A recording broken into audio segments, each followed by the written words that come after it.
What is it? Put it down there. Not that giving me a headache now. Okay. Get y'all shoes and stuff on. We're getting ready to go. Yes, ma'am. Mm-hmm. Put your shoes on. Okay. I'm going to try to go live. Y'all hush. I'm going to try to go live, and you guys tell me if you can hear me, because I don't feel right about how I ended it, because I don't. Can you hear me? Give me a thumbs up if you guys can hear me. Let's see. Hopefully. Thank you. Can you hear me, though? Let's see. Because the devil's just been a hater, and I'm so over it. Thank you. Okay, you guys can hear me. Because I'm so angry with the devil. Listen, when it counted, the devil wanted to silence my voice, but we went to hers, and people can hear me over there. But I don't like the way the devil just tried to come in and take reign and just aggravate my soul. But we still got it done, and I painted. Did my daughter steal my painting? I think my daughter just stole my painting. Scott, where's my painting? Hi, everybody. Hi. We just had a good interaction, and Lexi, she's an up-and-coming person, and she's so great. You guys are going to get to see more of her. Scott, bring me my painting. I know you got it. Yes. Where's my painting? That's not it. Where the little girl at? Baby. What? I didn't have it. Bro. Go find it. I didn't have it. You had it. It was right there. Check out the heel. Listen, we were talking about King David. Take that off. Throw it away. This one? Both of them. Yeah, we were talking about King David and his obedience and everything. And I think it was a good dialogue, but more of a therapy, because sometimes, you got to take away from the whole scripture for a second and just peel back some layers and just relax. And painting is therapeutic. And my babies came in and took over. This is one of theirs, so they did some of it. And just sit back, because God is good, and it's time that we start talking about it. Can I tell you more about Ruth? Yeah, sure. Ruth is one of my favorites because of her obedience. If you want to talk about, thank you. If you want to talk about obedience, Ruth is the perfect example of God's obedience and listening to him and hearing him clearly and obeying, because she didn't believe in our God. She believed, and she was a Moabite woman, right? So she was a Moabite woman who had their false gods over there, but she married into a Christian family. And because her husbands and everyone died, she had two choices. Because when we talk about Ruth, we forget about I can't say her name, Ophri or whatever her name is. It was two of them. One went back to their gods, and she decided to follow Naomi. And she told Naomi, whatever God you believe in, I believe in. Wherever you go, I would go, right? So she followed her, and everything that Naomi told her to do was for her own gain. And she didn't even know it. She was just doing what Naomi told her to do. And she was providing for her. She was out in the field gleaming on other people's land, just trying to get the scraps of whatever was left from them having the field, because she just wanted to make a little bit of bread so her and Naomi won't starve to death. And they were back in Naomi's hometown, back in Naomi's land, and everybody was picking at her because she was a Moabite woman, right? She had no intention on becoming a wife. She just wanted to survive. And she didn't want Naomi to die. She always wanted to take care of her because she was always with her since she was married to her sons. And since all of their husbands had died, even Naomi's and her sons as well, she was like, I'm just going to go be with you. She had no idea she was going to be married. She had no idea that the field she was in was Boaz's. She was just doing what Naomi told her to do. And from that, her obedience every day after marked where she was going to be. So when I think about becoming a Proverbs 31 woman, I think about being obedient to the voice of God. And not only the voice of God, but the people that God put into your life. Because had she not listened to Naomi, she wouldn't be a wife. She wouldn't be where she was. She would just be another woman out there in the field gleaming. But Boaz had already saw who she was. He was like, this woman, he was like, nobody out there touch her. Hi, honey. Nobody out there touch her.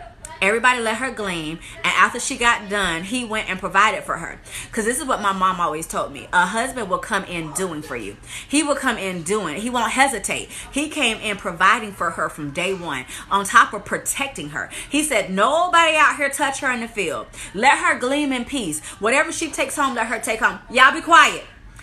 He let her take home. It is what it is. Nobody touch her. So he had already protected her as if he was her husband before he was even her husband. He had already started providing for her before he was even her husband. He never would let anybody touch her. He was riding around. Whatever she decides to take home, let her take home. Nobody say nothing to her. A husband is a protector and a provider first and foremost. Listen. He knew something. He might not have knew that she was his wife, but he was like, something's intriguing about this woman.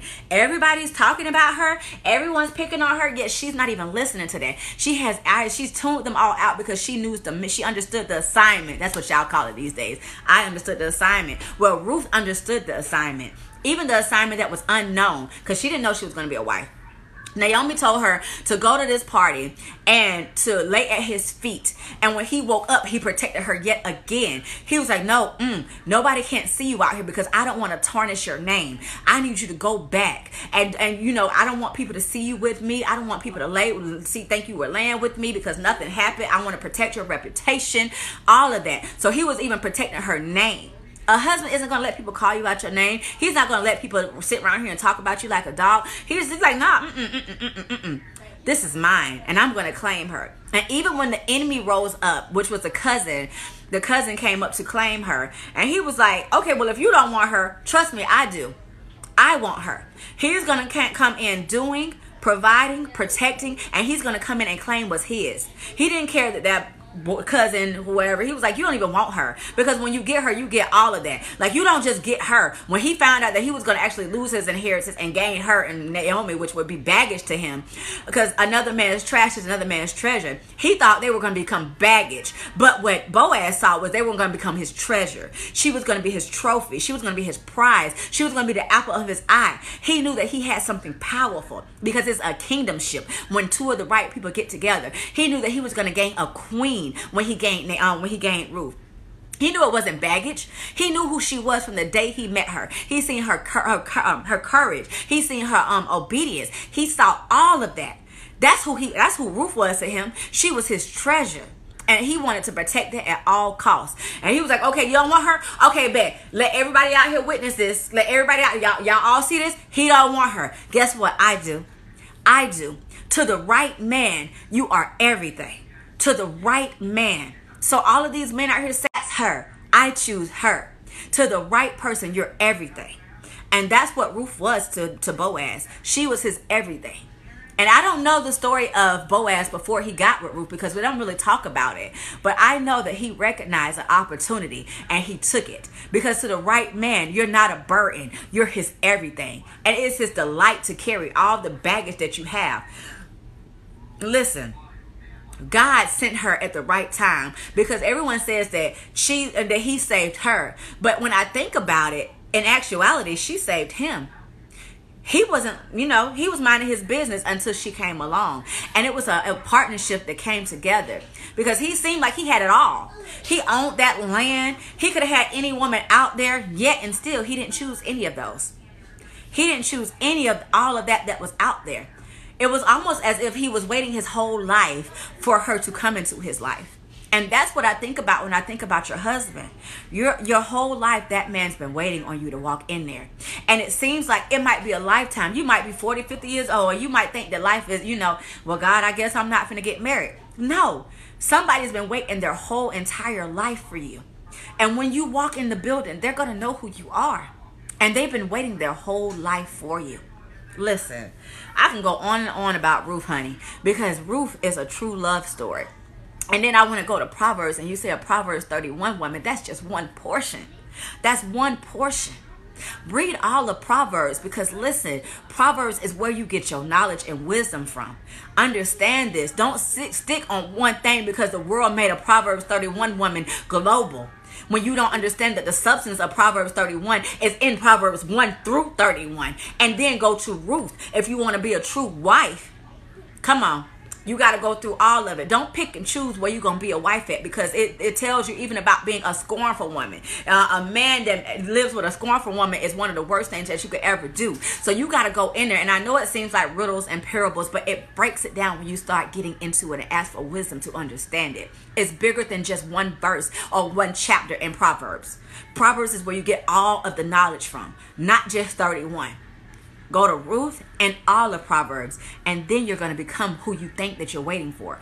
Listen, understand me. It's deeper. It's deeper. This question feared Satan. It's deep. When you think about Ruth, I think about a very powerful woman, a very obedient woman, a very faithful woman. She was faithful to Naomi to the core. Thank you. Yeah, she was faithful to Naomi to the core. She wasn't going to leave her, because when I read it again, and I was like, it was 2 of them. But the Bible only talks about 1 of them. It was 2. But 1 went backwards. 1 represented when you go back in life. When God delivered you from the wilderness, but you decide, oh, you know what? That path looks too hard and too bumpy. And then you go back. And what did she go back to? She went back to a Moabite life, which is false gods and false religion. And she went back to the bondage which God had delivered her out of. But we don't talk about her. We like to talk about Ruth and not about the person that went back to bondage for not being obedient. Now, had Oprah had been obedient to God, she would have walked into a Boaz too. It might have been 2, because it was a cousin there now. Now, it was a cousin there. She could have walked into him and been married again, but she went back to bondage. And what we don't want to do is go back. And like Lot's wife, she looked back and turned into a pillar of salt. Listen, you don't want to go back to something that God delivered you out of. She went back to going back to her old life, her old bondage, her old false gods, and we never heard about her ever again. We still sing praises of Ruth, but we don't ever talk about Oprah, because she doesn't exist anymore. She went back to the life of bondage. When God delivers you from the snares of the enemy, when God delivers you from generational curses, when God delivers you from bondage, why are you going to go back? Keep pushing forward. I don't care what you're battling. Keep pushing forward. Keep going forward. Don't stop. Don't look back. I don't care how high that mountain is. Keep going. Keep fighting. Keep going. It's a reason why God has brought you there. He's not going to bring you to something that he's not going to deliver you out of. Naomi understood. We don't even have food when she got there. They were living in an old broken down house that haven't been lived in years. That was Naomi's childhood house. That was her old life. They had lived in somewhere else. But she went back to that house because she knew that God was always there. Naomi was like, you know what? We're going to go back here because there's something special there. You have to go forward. No matter what it is, you have to go forward. And the thing that stuck out with me with Ruth is she said, whatever God you believe in, I'm going to believe in. Wherever you go, I'm going to go. That was faith to the T. She didn't know what she was walking into. She didn't know. But what she did know is she believed in a God that delivered them. And she know that same God that delivered them was going to deliver them again. And they didn't even have food. But she said, you know what? You go sit down, Naomi. You lived your life. Let me get out here and glean. And let me get out here and carry the weight. All you got to do is prepare the food that I'm going to bring to the table, because it's her table. All you got to do is make the food up when I bring it back here. And then when she got back to that house, she bought food and leftovers from when she was able to dine with the king, her kingdom spouse, that she didn't even know was going to be her kingdom spouse. Listen, she said, this is the food that was prepared for my king, that he was going to make me his queen, that she didn't even know, just from her obedience alone. Listen, her man was providing for her before he was even her man, because he knew that's gonna be my wife one day. Had he not even said it to her yet, but he was like, that's mine. That there, that's mine. I'm gonna claim that one there. Listen, a husband knows that you're his wife before he even gets there. They say a man knows in a couple months if you're gonna be his wife. I say a man knows from the first day that he meets you that you're gonna be his wife. He knew the day he was on his horse, because he was on his horse riding through the field. He said, who is that woman? I ain't never seen her before. It was plenty of other women out there. Why her? It was plenty of other women. Probably beautiful, way more beautiful than her. But beauty is in the eye of the beholder. They might have been beautiful in stature, but they didn't have the heart of Ruth. They didn't have the glory of Ruth. They didn't have the anointing of Ruth. Understand this. Beauty is in the eye of the beholder. Understand, your husband understands everything. She was beaten down from the world. She had just lost her husband. They had just got back to an empty house, no food. She had the weight of the world on her shoulders, and he could see that pain. And he said, you know what? Let me carry some of that weight. Don't nobody touch her out here in this field. She can glean whatever she wants to, and nobody better not say nothing about her. And after she get done, invite her to my table, because you're going to eat in the presence of your enemies. All those other women out there were laughing and coking and joking, calling her a Moabite woman, and they were whispering sounds about her. But what did he do? He invited her to the table to eat in the presence of her enemies, in the presence of the very people who could not ever sit at the table with Boaz. They couldn't sit at the table. The whole time they've been out there, the whole season, they never got to sit at the table and eat with Boaz. But that same woman who they were out there ridiculing and picking at got to sit and eat in the presence of her enemies. And they had to sit back there and just watch her eat with Boaz. And all of them probably was calling dibs. Oh, that's going to be my husband right there. Oh, that's going to be my husband right there. Boaz said, pump the brakes. This gonna be my wife, and she's gonna eat in the presence of y'all, because I know y'all and y'all ratchet selves was out here talking about my woman. But don't worry about it. Fix her up a plate, and then get her a to-go plate for Naomi when she get home. And don't worry about it, because I'm not to the door. I'm gonna bring you unlimited amount of food. You ain't got to come out here and glean no more if you don't want to come out here and glean no more, because I'm bringing the food to your house. It was a knock at her door, and Boaz dropped food off for her and Naomi, so she ain't have to go back out there if she ain't want to go back out there. If she didn't want to go back out there, because her husband had already provided food at her door when she was asleep. They knocked at that door and provided food for her. Not only did she get to eat in the presence of the people that were talking about her, the food got delivered to her house. The rest of the food got delivered to her house. So not only did she get to sit at his table, she was able to prepare a table in her own house. Understand me. When God is ready for you to eat, you will eat in the presence of your enemies, and you will have food in your house to go live and eat in the presence of your enemies again. No, they might not have called you, but God did. Man, get out of here. Man, your husband knows who you are, and he hears the world talking about you ain't gonna never be no wife. They talking about your past life. They talking about your present life. But what your husband is gonna do is he's gonna cover all of that. He's gonna put a blanket over you and wash away all the sins that the world put on you, and wash away all the expectations that the world put on you. Understand this. Your husband is your covering. Man, get out of here. Listen. Boaz knew who she was. And he was so funny with it. He was like, I don't care. She's hot and sweaty from the field, but bring her up here at my table. You gonna be dirty.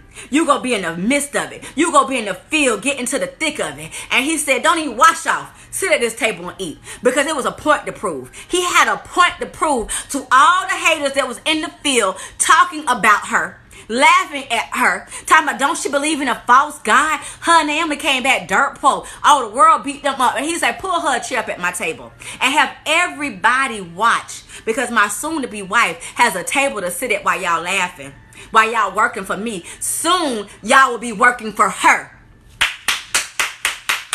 Soon, your enemies are going to be working for you. Let me go and put that out there. Soon, the very enemies that were laughing at you will be asking for a job from you, will be asking for an opportunity from you. And it's going to be in your hands to decide. Because when she married him, she got everything. That means everybody that was out there laughing at her, calling her a Moabite woman that don't believe in God, got to sit at her table and watch her eat, but they couldn't partake in it. And they had to get a job from her. So while she was gleaming in the field, that's why you don't fret small beginnings. Because she started out gleaming just to eat. And now she owns the whole land. And all y'all work for her now. Crown her. Crown her. Because all y'all gonna be working for y'all. And all the enemies are gonna be working for y'all. Everybody that denied you, everybody that laughed at you, everybody that told you was going to be nothing are going to be sitting back asking you for a job opportunity.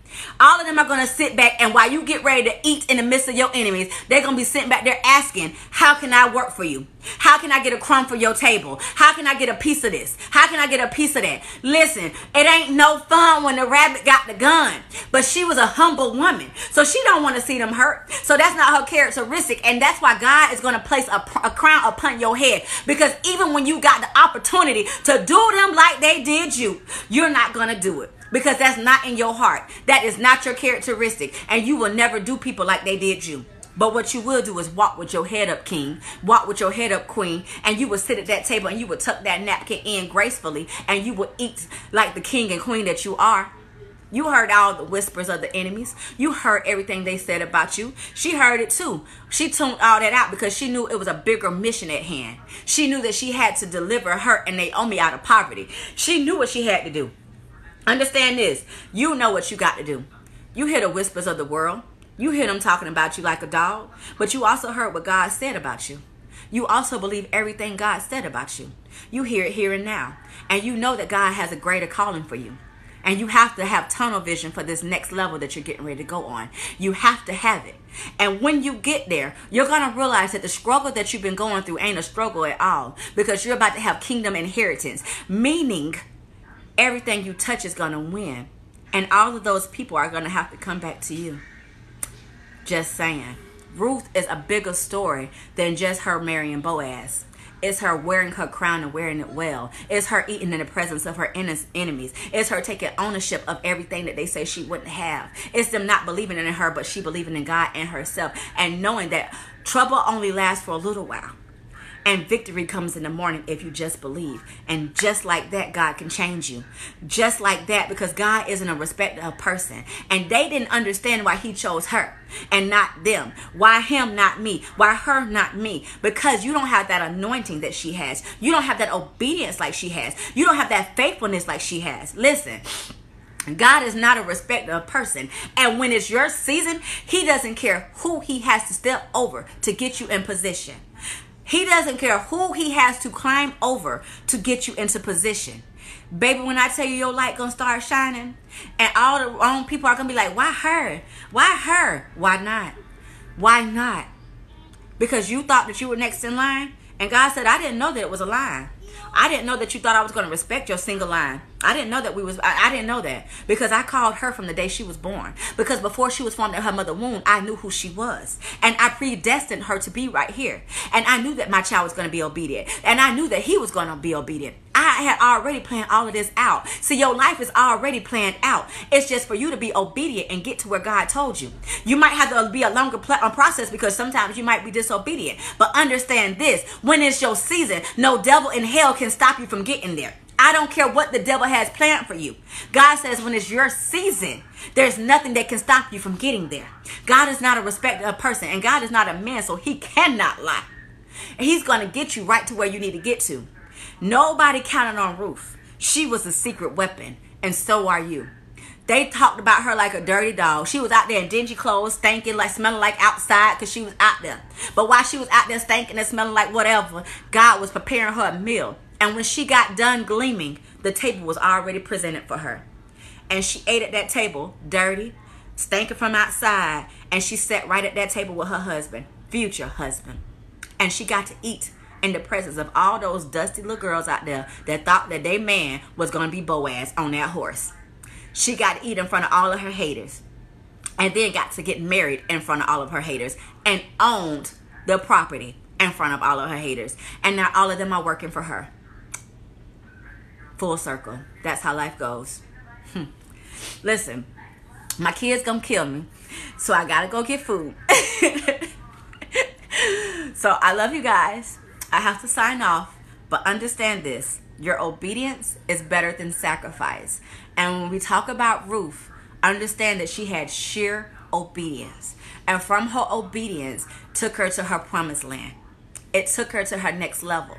And in that next level, she owned the land. And the enemies got to work for her. Not only will you walk into your next level, you will own property. You will own businesses. And people will have to put in applications and come to you for help.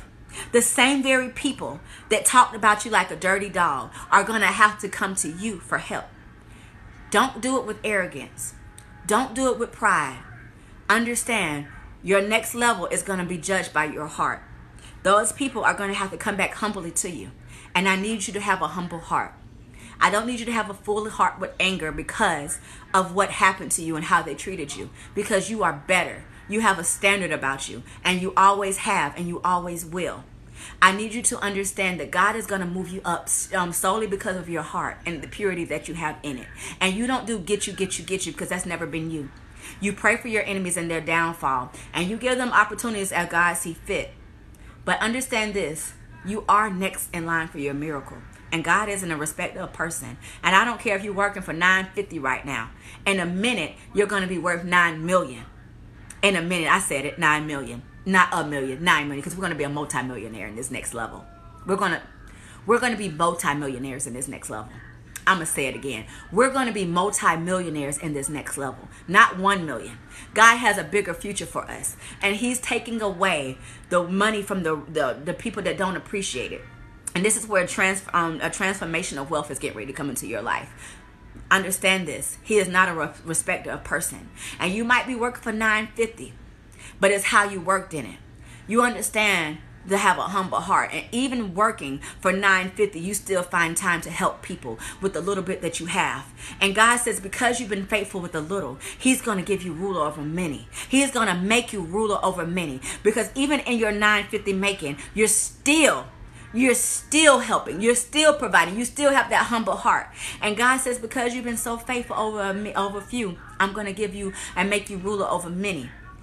Get ready for God to do something powerful and mighty in your life. Yes, I said it, 9 million. I said it, and I don't care. Because we're going to have multi-millions in this next generation, in this next season, in this next... Understand this. God is doing a transfer of wealth from the wicked, and he's about to give it to his faithful. And because you've been so faithful, God is about to show you just what he does with his faithful.